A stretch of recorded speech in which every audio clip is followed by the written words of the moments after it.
మోడీ అంత సులభంగా పదవి వదులుకునే టైప్ కాదని.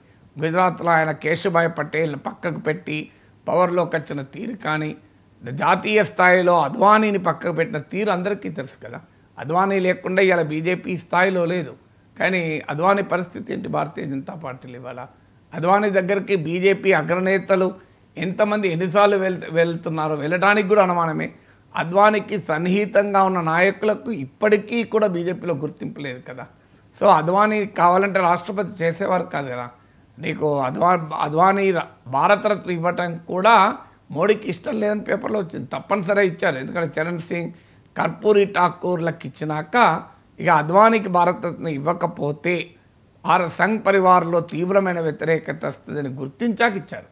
సో అందువల్ల ఆఖరికి భారతరత్న ఇవ్వడానికి కూడా అద్వానీ పట్ల మోడీ చూపినటువంటి వైఖరి మనం చూసాం. లేకపోతే అద్వానీ రాష్ట్రపతి అయ్యేవాడు కదా. రాష్ట్రపతి అవ్వడానికి ఇబ్బంది ఏమన్నా, ఇప్పటికే ఆరోగ్యంగానే ఉన్నాడు. ప్రధానమంత్రి పదవి కాకపోయినా రాష్ట్రపతి